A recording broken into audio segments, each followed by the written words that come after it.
साथ एक बेहद खास मेहमान होंगे। इनकी उम्र भले ही केवल 27 साल है, लेकिन इनके बोल पूरे देश में चर्चा और विवाद दोनों का विषय बने हुए हैं। ये खुद को कट्टर सनातनी हिंदू राष्ट्र का पक्षधर और घर वापसी के सबसे बड़े प्रायोजक बताते हैं। जोरदार तालियों के साथ स्वागत कीजिए बागेश्वर धाम के प्रमुख धीरेंद्र शास्त्री महाराज का। अभिनंदन आपका। दूत अतुलित बलिधामा अंजनी पुत्र पवन सुत नामा महावीर विक्रम बजरंगी कुमति निवार सुमत के संगी कंचन वरण विराज सुबेसा कानन कुंडल कुंचित केसा हाथ वज्र और ध्वजा विराजय कावे। जितनी बड़ी संख्या में धीरेंद्र शास्त्री के भक्त हैं, उतने ही बड़े इनसे जुड़े विवाद भी हैं। आज बागेश्वर धाम के प्रमुख धीरेंद्र शास्त्री जी महाराज से हर वो मैं सवाल करूंगा जो आपके दिल के अंदर है, जिसके बारे में देश जानना और सुनना चाहता है। आज पहली बार वो स्टूडियोज में मौजूद है न्यूज 18 के, और सवाल जवाब का सिलसिला शुरू करूंगा। लेकिन इससे पहले धीरेंद्र शास्त्री के जीवन का एक छोटा सा परिचय आपको दिखाते हैं। एक गरीब परिवार का लड़का कैसे बन गया धीरेंद्र शास्त्री, यानी बागेश्वर धाम का करता धरता। देखिए। सबके संकट दूर करेगी राम कथा हितकारी बजाओ बजाओ बजाओ राम नाम की थाली बजाओ। हम हिंदू शेर हैं, भगौड़े नहीं हैं। हम ललकार का काम करते हैं क्योंकि हम हनुमान जी के चेला हैं। और बागेश्वर बालाजी का हाथ है और धर्म विरोधियों को लात।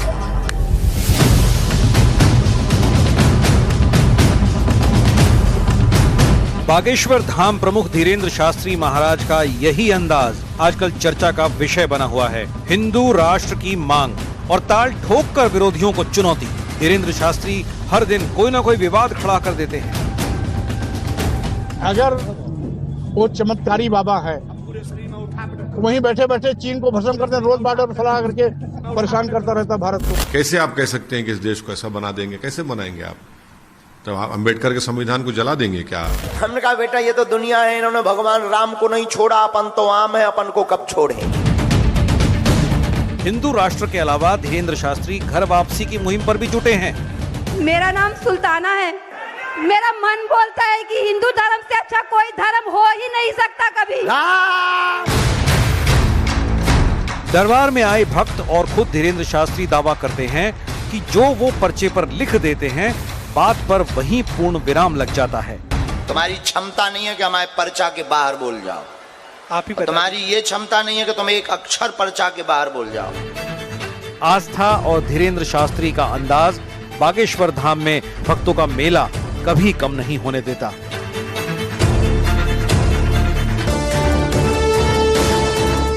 टीवी इतिहास में पहली बार आज बागेश्वर धाम वाले धीरेंद्र शास्त्री न्यूज 18 के स्टूडियो में सीधे और तीखे सवालों का सामना करने वाले हैं। साथ ही उन विवादों पर भी बेबाक बात होगी जिसने धीरेंद्र शास्त्री को चर्चा का विषय बना दिया है। हमें डरना नहीं होगा, हम हिंदुओं को अब एक होना पड़ेगा। तो ये था जीवन परिचय धीरेंद्र शास्त्री जी का। शास्त्री जी, आपका अभिनंदन है। पहले तो स्वागत है आपका न्यूज 18 के इस मंच में। बहुत बहुत धन्यवाद, बहुत बहुत साधुवाद, और आर पार के इस कार्यक्रम को भी बागेश्वर पीठ की ओर से बहुत बहुत धन्यवाद। बहुत बहुत आभार आपका। लेकिन आपकी जबरदस्त फैन फॉलोइंग है। मैं युवाओं के हिसाब से अगर पूछूं तो जबरदस्त फैन फॉलोइंग है। आपका बड़ा क्रेज है। इतना क्रेज तो बॉलीवुड एक्टर्स का भी नहीं होता।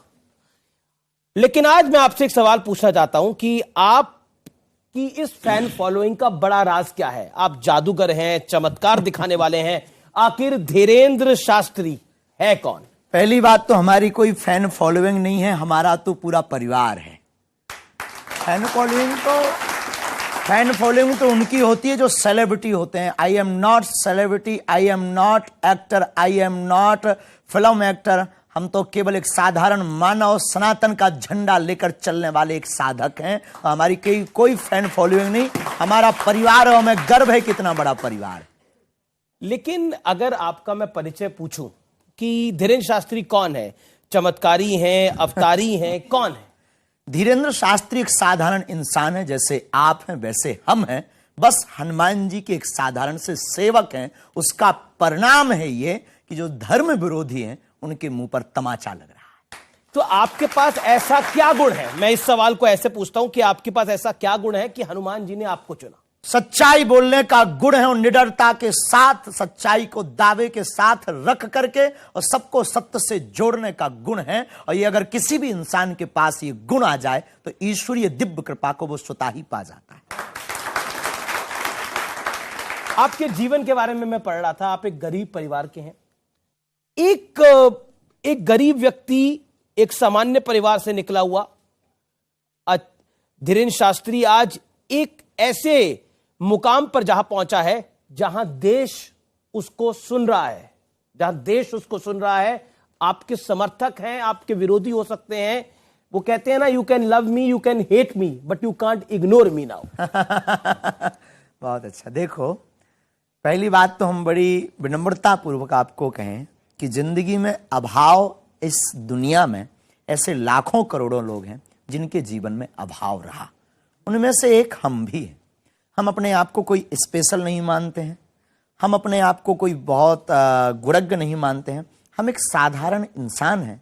हमारे जीवन में जो विचित्र स्थितियां हुई हैं, हो रही हैं, बस हम ये नहीं चाहते कि अब कोई भी सनातनी जैसे हमने दुख पाया है वो ना पावे। इसलिए हम प्रत्येक व्यक्ति को हनुमान जी से जोड़ना चाहते हैं, क्योंकि इस दुनिया में सबसे बड़ा धनवान वही है जिसके जीवन में हनुमान है। सबसे बड़ा धनवान जिसके जीवन में हनुमान। लेकिन आप भी हीरा खोजने निकल गए थे बचपन में। बिल्कुल। क्या कहानी है वो? हमारे पास भी लोग आते थे तो वो कहते थे कि आप, कोई लोग लबा जाते थे कि सत्यनारायण की कथा बांच दो, कोई रामचरितमानस के लिए, कई लोग गृह प्रवेश में हमको ले जाते थे। और एक सज्जन आए तो उन्होंने कहा कि हमारे बगल में, छतरपुर के बगल में एक जिला है पन्ना, और पन्ना जिला में जो है हीरा पाए जाते हैं। तो उन्होंने कहा कि महाराज जी हमको खदान लगाना है और खदान में हमको हीरा मिल जाए, सो आप चलो, सो बता दो। हमने कहा चलो, भगवान की कृपा से उन्हें तो मिला है, हमें नहीं मिला है। आपको नहीं मिला। लेकिन क्योंकि परिवार की बात हुई तो ये सवाल पूछना बहुत जरूरी है जी। हर व्यक्ति के जीवन में उसकी माँ का बहुत अहम रोल होता है। तो माँ की याद कितनी आती है, कितनी मुलाकात करते हैं, और युवा पीढ़ी को क्या कहना चाहते हैं? उसी गांव में रहते हैं, बागेश्वर धाम भी उसी गांव में है जहां हमारा जन्म हुआ। हमारा सौभाग्य है कि हमें माता पिता साक्षात ईश्वर रूप में प्राप्त हुए, और प्रत्येक व्यक्ति को माता पिता और गुरु यही त्रिदेव का दर्शन है। अगर कोई हमसे कहे कि ब्रह्मा विष्णु महेश के दर्शन करना है, हम बहुत स्पष्टवादी हैं और बहुत सत्य बोलने पर भरोसा रखते हैं। हमने किसी ईश्वर के दर्शन नहीं किए, न हमारे कोई भी ईश्वर से साक्षात्कार हुआ है। अंतर्मन के साक्षात्कार को प्रस्तुत नहीं किया जा सकता है, पर वाहिक साक्षात्कार हमने किसी भी ईश्वर का नहीं किया। लेकिन अगर आप लोग हमसे पूछो कि त्रिदेव के बारे में आपका क्या कहना है, ब्रह्मा विष्णु और महेश के बारे में आपका क्या कहना है, तो हम यही कहेंगे, ब्रह्मा है माँ, पालना का काम पिता करते हैं तो वो है विष्णु, और सुधार का काम गुरु करते हैं तो वो है महेश। शंकर, ब्रह्मा, विष्णु, इन तीनों का दर्शन हम माता पिता गुरु में ही करते। आपका एक दावा है कि आप पर हनुमान जी की कृपा है, जिसकी वजह से आप लोगों की समस्या का समाधान कर देते हैं। लेकिन आलोचक भी हैं आपके, और बड़ी संख्या में है वो आलोचक। वो कहते हैं कि आप एक माइंड रीडर हैं, इससे ज्यादा कुछ नहीं। पहली बात तो ये दावा हमने कभी नहीं किया कि हम पर ही हनुमान जी की कृपा है, सब पर है सो हम पर है। और दूसरी बात, रही बात माइंड रीडर वाली, कांच में और मणि में बहुत अंतर होता है। चमकदार दोनों होते हैं, पर जो मणि काम करती है वो कांच काम नहीं करता। और तीसरी बात, सिद्धियां और कला दोनों ठीक धरती और आसमान बराबर जैसी डिस्टेंस में रहती है। कलाएं, आर्ट एक कला एक सीमित है, सिद्धियां असीमित होती हैं। अष्ट सिद्ध नवनिधि के दाता, असवर दीन जानकी माता, ये हनुमान जी की लीला है। जय। अगला सवाल मेरा जो है वो एक आरोप पत्र है। और ये आरोप पत्र वाला राउंड है और इसमें आप पर जो आरोप लगे हैं उन पर आप सवालों के जवाब देंगे। और मेरा पहला सवाल आप पर आरोप भी है, ये देश सेकुलर है लेकिन आप हिंदू राष्ट्र की जिद पे अड़े हैं और अपनी बात पे निडर होकर क्यों खड़े हैं? अगर हिंदुस्तान में रहने वाला हिंदू राष्ट्र की जिद पर नहीं अड़ा तो वो हिंदुस्तानी है ही नहीं।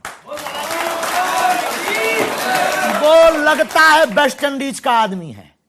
अगर हिंदुस्तान में रहकर हिंदुस्तानी व्यक्ति हिंद महासागर के सन्निकट रहने वाला ही हिंदू राष्ट्र नहीं कहेगा तो क्या पाकिस्तान वाले कहेंगे? और रही हमारी बात, जिनको जो लगता हो लगने दो, हम अपनी बात से न कभी झुकेंगे, न कभी मुड़ेंगे, न कभी रुकेंगे। भारत हिंदू राष्ट्र था, है और फिर घोषित होकर रहेगा। लेकिन संविधान में सभी धर्मों को समान अधिकार मिला है, सेकुलर है हमारा देश, तो सिर्फ हिंदुओं के आधार पर देश कैसे हो सकता है? पंथ निरपेक्ष राष्ट्र है। संविधान में 125 बार पत्रकार महोदय संशोधन लगभग हो चुका है। 126 बार हिंदू राष्ट्र के लिए भी होना चाहिए। तो मतलब क्या है? आपने इसकी अर्जी हनुमान जी को लगा दी है? हाँ, हमारी कोई सरकार से मांग नहीं, हमारी तो हिंदुओं को जगाना, और हमें तो इनमें ही हनुमान जी नजर आते हैं। आपने अर्जी लगा दी भारत के हिंदुओं से। आपने अर्जी लगा दी, लेकिन कई लोग कहते हैं कि ये जो हिंदू राष्ट्र की कहानी है, ये जो कहानी है ये देश को नॉन सेकुलर कर देगी, कोट एंड कोट। ये तो ठीक वही वाली बात हो गई, रसगुल्ला खाकर शुगर का परहेज कर रहे हैं लोग भारत में रह करके, और जो है ऐसी बातें कर रहे हैं कि जो हमारी दृष्टि से ठीक नॉर्मल बुद्धि की बातें हैं। भारत हिंदू राष्ट्र है, भारत सनातन का राष्ट्र है, भारत राम का राष्ट्र है, और राम के राष्ट्र में राम की चर्चा, हिंदू की चर्चा नहीं होगी तो भला किसकी चर्चा होगी? लेकिन आपका भरोसा संविधान पे है, भारत के पूर्णतया। हमारे पूर्वजों ने संविधान स्वीकार किया है, हमारे परदादाओं ने संविधान स्वीकार किया है, तो हम भी उससे बाहर नहीं हो सकते। लेकिन